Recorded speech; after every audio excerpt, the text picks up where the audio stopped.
ಆದರೆ ಎಲ್ಲ ಊರ ಜೊತೆ ನಾವು ನೋಡಿದರೆ ಮಂಗಳೂರಲ್ಲಿ ಯಾವಾಗಲೂ ಒಂದು ರೀತಿಯಲ್ಲಿ ವ್ಯತ್ಯಾಸವಾಗಿ ಮಾಡ್ತಾ ಇರ್ತೀವಿ.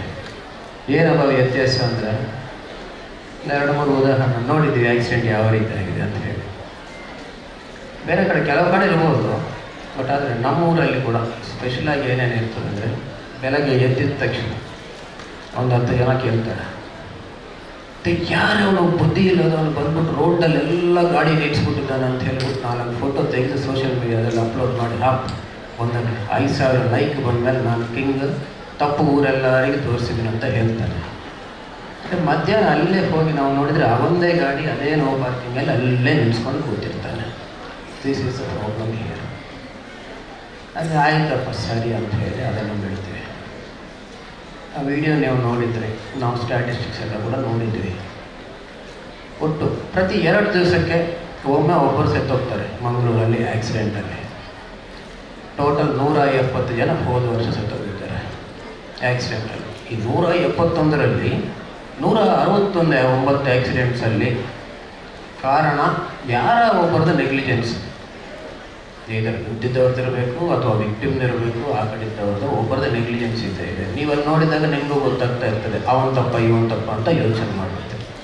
2 ವಿಷಯಗಳಲ್ಲಿ ಮಾತ್ರ ಎಲ್ಲೋ ರೋಡಲ್ಲಿ ಒಂದು ಹೊಂಡ ಇದ್ದಿರುವಂಥದ್ದು, ಅಥವಾ ಆ ಸ್ಟೀಪ್ ಎಡ್ಜ್ ಇರ್ತದೆ, ಆ ಎಡ್ಜ್ ಕವರ್ ಆಗಿಲ್ಲ ಅಂತ, ಅದು ಸೋಷಿಯಲ್ ಮೀಡಿಯಾದಲ್ಲಿ ಬರ್ತದೆ. ಅಪ್ಪ ನಿರ್ಲಕ್ಷ್ಯದಿಂದ ಸಾವು, ಸರ್ಕಾರದ ನಿರ್ಲಕ್ಷ್ಯದಿಂದ ಸಾವು. ಆ 169 ಜನ ಸತ್ತೋಗಿದ್ದು ನಿಮ್ಮ ನಿರ್ಲಕ್ಷ್ಯದಿಂದ. ಅದಕ್ಕೆ ಯಾರು ಮಾತಾಡೋದು ಬೇಡ, ನಮಗೆ ಜವಾಬ್ದಾರಿನೂ ಬೇಡ. ನಾವು ಸತ್ತರೂ ನಮಗೇನು ಬೇಕಾಗಿಲ್ಲ. ಇಲ್ಲಿ ಕುಂತವ್ರೆಲ್ಲರಿಗೆ ನಾರ್ಮಲಾಗಿ ಒಂದು ಕ್ವಶನ್ ಕೇಳ್ತೀನಿ. ನಾನು ಮಾತಾಡೋದು ಸ್ವಲ್ಪ ವರ್ಸ್ಟ್ ಆಗಿರ್ತದೆ ಅಂತ ಹೇಳಿ ಎಲ್ಲರೂ ಹೇಳ್ತಾರೆ, ನನಗೂ ಗೊತ್ತಿದೆ, ಬಟ್ ಅದು ಚೇಂಜ್ ಮಾಡ್ಕೊಳ್ಳಿಕ್ಕೆ ಆಗಲ್ಲ. ಎಲ್ಲ ಮನೆಗಳು 95% ಆಫ್ ದಿ ಹೌಸಸ್ ಈಗ ಸದ್ಯಕ್ಕಿದ್ದು ಸಿಂಗಲ್ ಎರ್ನಿಂಗ್ ಮೆಂಬರ್ ಇರುವಂಥ ಹೌಸಸ್. ಮನೆಯಲ್ಲಿರುವ ನನ್ನ ಮನೆಯಲ್ಲಿ ಕೂಡ ಒಬ್ಬನೇ ದುಡಿಯೋನಿರ್ತಾನೆ, ಬಾಕಿಯವರೆಲ್ಲರೂ ಕೂಡ ಅವರ ಮೇಲೆ ಆಧಾರಪಟ್ಟಿರ್ತಾರೆ. ಎಲ್ಲ ಒಂದ್ಸಲ ಯೋಚನೆ ಮಾಡಿ, ಇವತ್ತು ನಿಮ್ಮ ತಂದೆ ಮನೆಗೆ ಬರಲ್ಲ, ಎಲ್ಲೋ ಆಕ್ಸಿಡೆಂಟ್ ಆಗಿ ಹೋಗಿದ್ದಾರೆ ಅಂತ ಅಂದ್ಕೊಂಡು ಯೋಚನೆ ಮಾಡಿ ಹೇಗಿರ್ತಾರೆ ಸಿಚುವೇಶನ್. ಅಥವಾ ಇವತ್ತು ನೀವೇ ಮನೆಗೆ ಹೋಗಲ್ಲ, ಯಾರು ಅರ್ನಿಂಗ್ ಮೆಂಬರ್ ಆಗಿರ್ತಾರೆ, ಆ ಸಿಚುವೇಶನ್ ಯೋಚನೆ ಮಾಡಿ. ನಮ್ಮ ಡಾಕ್ಟರ್ ಭಾಳ ಕ್ಲಿಯರಾಗಿ ಎಕ್ಸ್ಪ್ಲೇನ್ ಮಾಡಿದ್ದಾರೆ ಅದರಿಂದ ಏನಾಗ್ತದೆ ಅಂತ ಹೇಳಿ. ಬಟ್ ನಮ್ಮ ಕತೆ ಏನಿದೆ, ಒಂದು ದಿವಸ ಎಮೋಷ್ನಲ್ ಆಗಿ ಫೀಲ್ ಆಗ್ತೀವಿ ಅಂತ ಫೀಲ್ ಆಗ್ತೀವಿ, 2 ದಿವಸ ಸೋಷಿಯಲ್ ಮೀಡಿಯಾದಲ್ಲಿ ಪೋಸ್ಟ್ ಆಗ್ತೀವಿ, ರೀಲ್ಸ್ ಹಾಕ್ಕೊತೀವಿ, ವೈರಲ್ ಆಗ್ತದೆ, ಆಮೇಲೆ ನಮಗೆ ಬೇಡ. ನಾನು ಹೋಗುವಾಗ ಹೈವೇದಲ್ಲಿ ಒಂದು ಬೈಕ್ ಮೇಲೆ ಎಷ್ಟು ಜನ ನಿನ್ನೆ ನೋಡಿದ್ವಿ, 5 ಜನ ಹೋಗ್ತಾಯಿದ್ರು ಒಂದೇ ಬೈಕಲ್ಲಿ. ಈಗ ಹೋಗ್ತಾ ಇರೋವನ್ನ ಇಳಿಸಿದ್ರೆ ಏನಾಗುತ್ತಂದರೆ, ಅವನ ಕೆಳಗಿಂದನೇ 100% ಒಬ್ಬನು ಸಾಯ್ತಾನೆ. ಆಮೇಲೆ ಪೊಲೀಸರ ಮೇಲೆ ಮರ್ಡರ್ ಕೇಸ್, ಇವನಿಂದನೇ ಸತ್ತಿದ್ದಾರೆ ಅಂತ ಹೇಳಿ ಆಗಬೇಕು ಕೇಸ್. ಅದಕ್ಕೆ ಹೆದರ್ಕೊಂಡ್ಬಿಟ್ಟು ಪೊಲೀಸರು ಮಾಡ್ತಾರೆ. ಇತ್ತೀಚೆಗೆ ಒಬ್ಬರು ASI ಮೇಲೆ ಪಾಪ ಆಕ್ಸಿಡೆಂಟ್ ಆಗಿ ಅವ್ನು ಸತ್ತೋಗಿದ್ರೆ, AS ಯಾಕೆ ಅವ್ರ ಗಾಡಿ ನಿಲ್ಸ ಅಂತ ಹೇಳ್ತಾ ಇದ್ದ, ಅವನು ಓವರ್ ಸ್ಪೀಡ್ ಹೆಲ್ಮೆಟ್ ಇಲ್ಲದೆ ಹೋಗ್ತಾ ಇದ್ದ. ಅವನು ಹೋಗಿ ಎಲ್ಲೋ ಗುದ್ದು ಸೆತ್ತುಬಿಟ್ಟಿದ್ದಾನೆ. ಆಕ್ಸಿಡೆಂಟ್ ಕೇಸ್ ಹೋಗಿ ಅವನ ತಪ್ಪಿಂದ ಆಗಿದ್ದ ಆಕ್ಸಿಡೆಂಟ್ಗೆ ಪೊಲೀಸರ ಮೇಲೆ ಮರ್ಡರ್ ಕೇಸ್ ಮಾಡಿಸ್ಬಿಟ್ಟಿದ್ದಾರೆ. ಆಮೇಲೆ ಒಂದು ಡಿಸಿಷನ್ ತೊಗೊಂಡಿದ್ದಾರೆ, ಯಾರು ಎಲ್ಲಿ ಬೇಕಾದ್ರೂ ಹೋಗಲಿ, ಸಾಯಿಲಿ, ನಮಗೆ ಯಾಕಪ್ಪ ದೂರ ಇರಲಿ ಅಂತ ಹೇಳಿ. ಇದೇ ನೀವು ಕಂಟಿನ್ಯೂ ಮಾಡ್ತಾ ಹೋದರೆ 171 250 ಆಗ್ಬೋದು, ಇನ್ನೂ ಜಾಸ್ತಿ ಕೂಡ ಆಗ್ಬೋದು. ನಮ್ಮೂರಲ್ಲಿ ನಾವು ಗಮನಿಸಿದ್ದು ಇನ್ಯಾರು ನೋಡೋಣ, ಹೈವೇ ಮೇಲೆ ಈ ರೋಡ್ ಕ್ರಾಸಿಂಗ್ ಹತ್ರ ಭಾಳಷ್ಟು ಆಕ್ಸಿಡೆಂಟ್ಸ್ ಆಗ್ತಾ ಇದ್ದಾವೆ ಅಂತ ಹೇಳಿ ಒಂದು ಫುಟ್ ಓವರ್ ಬ್ರಿಡ್ಜ್ ಕಟ್ತಾರೆ. ನಾನು ಆ ಕಡೆ ಹೋದಾಗೆಲ್ಲ ಮೇಲೆ ನೋಡ್ತಾ ಇರ್ತೀನಿ, ಒಂದು ಸಲ ಆದರೂ ಒಬ್ಬನಾದರೂ ಮೇಲಿಂದ ಹೋಗ್ತಾನೆ ಅಂತ ಇಲ್ಲ. ನಾವು ಕೆಳಗಡೆ ಹೋಗ್ತೀವಿ, ರೋಡ್ಗೆ ಅಡ್ಡವಾಗಿ ಓದ್ಕೊಂಡು ಹೋಗ್ತೀವಿ, ರಿಸ್ಕ್ ತೊಗೊಂಡು ಹೋಗ್ತೀವಿ. ಯಾರಾದರೂ ಕಾರ್ ಅವನು ಬಿದ್ದಿದ್ರೆ ಕಾರ್ ಅವನು ತಪ್ಪು, ಅವನು ನಿಧಾನವಾಗೇ ಹೋಗ್ತಿರ್ತಾನೆ ಕೆಲವು ಸಲ. ಮಂಗಳೂರಿನಲ್ಲಿ ಮಾತ್ರ ನಮ್ಮ ಟ್ರಾಫಿಕ್ ಪೊಲೀಸರೆಲ್ಲ, ನಾನು ಕೂಡ ಒಂದು ಡಿಸಿಷನ್ ತೊಗೊಂಡಿದ್ದೀವಿ. ಯಾಕೇನಂತ, ಏನಾದರೂ ಮಾಡಿ ಅವನ ಕಾಲಿ ಇವ್ರ ಕಾಲಿ ಇಟ್ಕೊಂಡು ಏನಾದರೂ ಮಾಡಿಕೊಂಡು ಈ ಹೈವೇದಲ್ಲಿ ಮೀಡಿಯನ್ ಇದೆ ಅಲ್ಲ, ಮಧ್ಯೆ ಎಲ್ಲ ಕಂಪ್ಲೀಟಾಗಿ ಬ್ಯಾರಿಕೇಡ್ ಮಾಡಿಸ್ಬಿಡೋಣ. 100% ನಮಗೆ, ನಾನು ಹೇಳಿದ್ದೀನಿ, 171 ಜನ ಸತ್ತೋಗಿದ್ದರೆ ಅದರಲ್ಲಿ 68 ಜನ ಪೆಡೆಸ್ಟ್ರಿಯನ್ಸ್ ರೋಡ್ ಕ್ರಾಸ್ ಮಾಡುವಾಗ ಸತ್ತೋಗಿದ್ದಾರೆ. ಕೆಲವ್ರನ್ನ ಹಿಂದ್ಗಡೆಯಿಂದ ಹೊಡೆದಿರ್ಬೋದು, ಕೆಲವ್ರನ್ನ ಫ್ರಂಟಿಂದ ಇರ್ಬೋದು, ಏನು ಬೇಕಾದ್ರೆ ಇರ್ಬೋದು. ಇವರೆಲ್ಲರನ್ನು ಕಾಪಾಡಲಿಕ್ಕೆ ಈ ಇಡೀ ರೋಡ್ ಉದ್ದಕ್ಕೆ ಕೂಡ ನಾವು ಬ್ಯಾರಿಕೇಡ್ ಹಾಕ್ಸೋಣ, ರೋಡ್ ಅಡ್ಡ ಕ್ರಾಸ್ ಮಾಡಲಿಕ್ಕೆ ಅವಕಾಶ ಇಲ್ಲದ ಹಾಗೆ ಅಂತ ಹೇಳಿ ಮಾತಾಡ್ತಾ ಇದ್ದೀವಿ. ಇದಕ್ಕೆ ಕಾರಣ ಏನಂದರೆ ನಮಗಿದ್ದ ನಂಬಿಕೆ. ನೀವು ಏನೇ ಮಾಡಿ ಆಕ್ಸಿಡೆಂಟ್ ಆದಾಗ ಇವರು ಬಂದು ಡೈಲಾಗ್ ಬಿಡ್ತಾರೆ, ಮಾತಾಡ್ತಾರೆ ಬಿಟ್ಟು ಹೈವೇ ಮೇಲೆ ಜೀಬ್ರಾ ಕ್ರಾಸಿಂಗ್ ಇದ್ರಷ್ಟಲ್ಲೇ ರೂಟ್ ಕ್ರಾಸ್ ಮಾಡಬೇಕು, ಇವರು ಮಾಡಲ್ಲ, ರೋಡ್ ಮಧ್ಯದಲ್ಲಿ ಅವ್ರ ಇಷ್ಟಕ್ಕೆ ಎಲ್ಲಿ ಬೇಕಾದ್ರೂ ಮಾಡ್ತಾರಂತ ನಮಗಿದ್ದಂಥ ಒಂದು ನಂಬಿಕೆ ನಿಮ್ಮ ಮೇಲೆ. ಸೊ ಈ ರೀತಿ ಇದ್ದಾಗ ಏನಾಗುತ್ತೆ? ಅದೇ ರೀತಿ ಟೂ ವೀಲರ್ ಆಕ್ಸಿಡೆಂಟ್ಸ್, 170ರಲ್ಲಿ 100 ಆಕ್ಸಿಡೆಂಟ್ಸ್ ಟೂ ವೀಲರ್ ಮೇಲೇ ಆಗಿದ್ದಾವೆ. ಅದರಲ್ಲಿ ಅರ್ಧ ಡಾಕ್ಟರ್ ಹೇಳಿದ್ದಾರೆ ಆಲ್ರೆಡಿ, ಪಿಲಿಯನ್ ಹಿಂದೆ ಕೂತಿದ್ದವರು ಹೆಲ್ಮೆಟ್ ಹಾಕಲಿಲ್ಲ, ಸೆಟ್ಟೋಗಿದ್ದಾರೆ. ಏನಾಗ್ತವೆ ಇವೆಲ್ಲ ಕೂಡ, ಯಾವ ರೀತಿ ಆಗ್ತವೆ? ಇನ್ನೊಂದು ನಾವು ಬಹಳ ಏನಾದರೂ ಹೆಮ್ಮೆಯಿಂದ ಹೇಳಿಕೊಳ್ಳುವಂಥದ್ದು ಏನಂದರೆ 25 ಕೇಸಲ್ಲಿ ಮೈನಸ್. ನಾನು ನನ್ನ ಮಗನಿಗೆ ಎಲ್ಲ ಎಕ್ಸಲೆಂಟ್ ಫೆಸಿಲಿಟೀಸ್ ಕೊಟ್ಬಿಡ್ತೀನಿ ಅಂತ ಹೇಳಿ ಮೈನರಿಗೆ ತೊಗೊಂಡೋಗಿ ಗಾಡಿ ಕೊಟ್ಟಿದ್ದು ಇವರು ಹೋಗೋದು 10 ಜನಕ್ಕೆ ಹೊಡೆದು ಸಾಯಿಸಿಬಿಟ್ಟಿದ್ದಾರೆ. ಈಗ ಅದೇನು ಆಕ್ಸಿಡೆಂಟಾ ಮರ್ಡರ? ಇನ್ನೊಂದು 4 ಕೇಸಲ್ಲಿ ಅವರೇ ಕುಡಿದು ಹೋಗಿ ಬಿದ್ದು ಅವರೇ ಸತ್ತಿದ್ದಾರೆ. ಅದು ಏನಾಗುತ್ತೆ?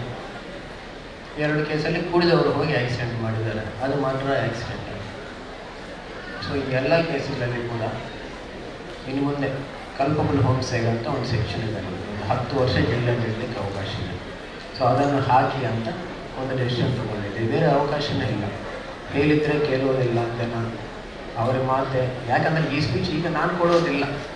ಕಳೆದ 10-20 ವರ್ಷಗಳಿಂದ ನಮಗಿಂತ ದೊಡ್ಡವರು, ಎಷ್ಟೋ ವಿಷನ್ ಇದ್ದಂಥವರು, ಎಷ್ಟೋ ಜನ ಹೇಳ್ತಾನೆ ಇದ್ದಾರೆ. ಬಟ್ ನಮ್ಮ ರೆಸ್ಪಾನ್ಸಿಬಿಲಿಟಿ ಕಂಟಿನ್ಯೂ ಆಗ್ತಾನೇ ಇದೆ. ಏನು ಮಾಡಬೇಕಂತ ಇನ್ನು 171 ಜನ ಸತ್ತೋಗ್ತಾ ಇದ್ದಾರೆ. ಕಳೆದ ವರ್ಷ ಅದಕ್ಕೆ ಮೊದಲು 180 ಜನ ತೀರ್ಕೊಂಡಿದ್ದಾರೆ. ಇವೆಲ್ಲ ಕೂಡ ಏನು? ನೆಕ್ಸ್ಟ್ ಈ 171 ಜನ ಸತ್ತೋಗಿದ್ರೆ ಯಾರಿಗೂ ಬೇಕಾಗಿಲ್ಲ, ಯಾರು ಎಲ್ಲಿ ಬೇಕಾದ್ರೆ ಸಾಯಲಿ, ಒಬ್ಬನಿಗೆ ಯಾವನೋ ಎಲ್ಲೋ ಕೊಲೆ ಮಾಡಿರ್ತಾನೆ ರೌಡಿ ಶೇಖರ, ಬಾ ಸಿಕ್ತು ಡೆಡ್ ಬಾಡಿ ಮಾಡಿ ಮಜಾ, ಇದು ಸಾಕು ನಮಗೆ. ಈ 171 ಜನರ ಬಗ್ಗೆ ಯಾರಿಗೂ ಕೂಡ ಕಾಳಜಿ ಇಲ್ಲ, ನಮಗೇನು ಬೇಕಾಗಿಲ್ಲ. ಅದರ ಬಗ್ಗೆ ನಾವೇನು ಮಾಡ್ತಾ ಇದ್ದೀವಿ, ಜನರು ಕೇರ್ಫುಲ್ ಆಗಿರಲಿಕ್ಕೆ ಏನು ಮಾಡ್ತಾ ಇದ್ದೀವಿ, ಜನಕ್ಕೆ ಏನು ಹೇಳ್ತಾ ಇದ್ದೀವಿ, ಏನಿಲ್ಲ. ನಮ್ಮ ಒಟ್ಟಿಗೆ ಇದ್ದವನಿಗೆ ರೆಸ್ಪಾನ್ಸಿಬಲ್ ಆಗಿರೋವಂಥದ್ದು ಹೇಳೋದಿಲ್ಲ. ಎಲ್ಲ ಒಂದು ಕಡೆ ಒಂದು ಇನ್ಸಿಡೆಂಟ್ ಆಗ್ತದೆ, ಅದನ್ನು ತಗೊಂಡು ನಮಗೆ ಎಲ್ಲಾದರೂ ಅಡ್ವಾಂಟೇಜ್ ಬರ್ತದೆ. ಬರಲಿ, ಪ್ರತಿಯೊಬ್ಬನೇ ಏನಾದರೂ ಬ್ಲಡ್ಡಲ್ಲಿ ಹೇಗಾದರೂ ಮಾಡಿ ಒಂದು ಭಾವ ತಗೊಂಡು ಬರೋದು ಈ ವಯಸ್ಸಿಂದಲೇ ಬರ್ತದೆ. ಇನ್ನೊಂದು ಸೂಪರ್ ಏನಂದರೆ, ಮೊನ್ನೆ ಯಾರೋ ಫೋನ್ ಮಾಡಿದ್ದಾರೆ, ಆಕ್ಸಿಡೆಂಟ್ ಆಗಿದೆ. ಆಗಿಲ್ಲಪ್ಪ, ಬರ್ತಾರೆ ಪೊಲೀಸರು. ಹಿಂದೂ ಮುಸ್ಲಿಂ ಹೊಡೆದಿದ್ದಾನೆ ಬೈಕಲ್ಲಿ, ಅಥವಾ ಮುಸ್ಲಿಂ ಹಿಂದೂ ಹೊಡೆದಿದ್ದಾನೆ, ಕಮ್ಯುನಲ್ ಆಗ್ತಾ ಇದೆ, ಜನ ಎಲ್ಲ ಸೇರಿದ್ದಾರೆ. ನಾನು ಹೇಳಿದೆ, ಯಾರೋ ಇಬ್ಬರು ಕೇರ್ಲೆಸ್ ಆಗಿ ಗಾಡಿ ಓಡಿಸ್ತಾ ಇದ್ದಾಗ ಇಬ್ಬರು ಉದ್ಕೊಂಡು ಸೆಟ್ಟಿದ್ದು, ಇದು ಸತ್ತರೆ ಅಲ್ಲಿ ಕಮ್ಯುನಲ್ ಆಗ್ತಾ ಇದೆ, ಜನ ಸೇರ್ತಿದ್ದಾರೆ. ನೀವು ಬೇಗ ಮನ ಕಲಿಸ್ಬೇಕು, ಅದನ್ನು ನಿಭಾಯಿಸಬೇಕು. ನಾನು ಎಲ್ಲರಿಗೂ ಕ್ಲಿಯರಾಗಿ ಹೇಳಿದ್ದೇನೆ, ಯಾವನ ಪ್ರೆಜರಲ್ಲಿ ಕೂಡ ನೀವು ಕೆಲಸ ಮಾಡೋಕ್ಕೆ ಹೋಗಬೇಡ. ಒಂದು 50 ಜನ ಆ ಕಡೆ ಈ ಕಡೆ ಬಂದು ಕೊಡ್ಕೊಳ್ಳಿ, ನೋಡೋಣ. ಆಮೇಲೆ ಪೊಲೀಸ್ ಏನಂತ ನಾವು ಕೂಡ ತೋರಿಸೋಣ. ಆಕ್ಸಿಡೆಂಟ್ ಕೇಸು ಕಮ್ಯುನಲ್ ಆಗಿ ಮಾಡೋದು ಬೇಕಾಗಿಲ್ಲ. ಆಗಿ ಜನ ಸೇರಿದರೆ ಅದೇನು ಮಾಡಬೇಕು ನಮಗೆ ಗೊತ್ತಿದೆ, ಯಾವ ರೀತಿ ಮಾಡಬೇಕು. ಇಷ್ಟು ವರ್ಷ ಪ್ರತಿ ಆಕ್ಸಿಡೆಂಟಲ್ಲಿ ಎಷ್ಟೆಷ್ಟು ಜನ ಸೇರಿದ್ದಾರೆ ಎಲ್ಲ ಲೆಕ್ಕ ತೆಗೆದು ಸೇರಿಸಿ, ಯಾವ ಕೇಸಲ್ಲಿ ಯಾರು ಏನು ಮಾಡ್ಕೊಂಡಿದ್ದಾರೆ ಎಲ್ಲ ಲಿಸ್ಟ್ ಮಾಡಿ, ಡೇಟಾ ಎಲ್ಲ ಫಿಟ್ ಮಾಡಿ ಇಟ್ಕೊಂಡಿದ್ವಿ. ಯಾರು ಎಲ್ಲಿ ಯಾವ ರೀತಿ ಯಾವ ಕೇಸಲ್ಲಿ ಹಾಕ್ಕೋಬೇಕು, ಏನು ಮಾಡಬೇಕು, ಎಲ್ಲ ರೆಡಿಯಾಗಿ ಡೇಟಾ ಇದೆ. ತಪ್ಪಾಗಿದ್ದರೆ ಯಾವ ರೀತಿ ಸರಿ ಮಾಡಬೇಕು ಅಂತೇಳಿ ಎಲ್ಲ ಕರೆಕ್ಟ್ ಇದೆ. ನಾವು ಹೋಗಿ ಎಲ್ಲಿ ನಿಲ್ಲಿಸೋದು? ಆಕ್ಸಿಡೆಂಟ್ ಆದರೆ ಜನ ಸೇರಿ ಗೊತ್ತಾಗುತ್ತೆ, ನೋಡ್ಕೊಳ್ಳಿ. ಆಮೇಲೆ ಪೊಲೀಸ್ ಏನಂತ ಪೊಲೀಸರು ಬರ್ತಾರೆ. ಆದರೆ ನಿಮ್ಮೆಲ್ಲರ ಕೈಯಲ್ಲಿ ಕೂಡ ಒಂದಿದೆ, ಈ ಎಲ್ಲ ನಮಗೇನಿದೆ ಈ ಕಷ್ಟ ನಿಷ್ಠೂರ ಎಲ್ಲ ಕಡಿಮೆ ಮಾಡಲಿಕ್ಕೆ ನಾವೆಲ್ಲರೂ ಕೂಡ ಟ್ರಾಫಿಕ್ ರೂಲ್ಸ್ ಕರೆಕ್ಟಾಗಿ ಫಾಲೋ ಮಾಡಿಕೊಂಡು, ಆಕ್ಸಿಡೆಂಟ್ಸೇ ಆಗಿಲ್ಲ ಅಂದರೆ ಒಂದು ರೀತಿಯಾದಂಥ ನ್ಯೂಸ್ ಇರ್ತೀವಿ ಊರಿಗೆ ಇದ್ದಿತ್ತಂತ, ಜನ ಆ ರೀತಿ ಸೇರಲಿಕ್ಕೆ ಅವಕಾಶನೇ ಇರೋದಿಲ್ಲ, ನಮಗೂ ಕೆಲಸ ಇರೋಲ್ಲ. ಆಮೇಲೆ ಯಾರೋ ಒಬ್ಬರು ಇಲ್ಲಿ ಗಲಾಟೆ ಆಗ್ತಾಯಿದೆ ಅಂತ ಫೋನ್ ಮಾಡೋ ಅವಶ್ಯಕತೆ ಇರೋದಿಲ್ಲ. ಜನ ಕೂಡ ಖುಷಿಯಾಗಿರ್ತಾರೆ. ಮನೆಯಿಂದ ಬಿಟ್ಟಂಥ ತಂದೆ ದುಡಿಯುವಂಥ ಮಗನು, ಯಾರ್ಯಾರು ಹೋಗಿರ್ತಾರೆ ಅವರೆಲ್ಲ ಯಾವ ರೀತಿ ಮನೆಯಿಂದ ಬಿಟ್ಟಿದ್ದಾರೆ ಅದೇ ರೀತಿಯಲ್ಲಿ ವಾಪಸ್ ಬಂದರೆ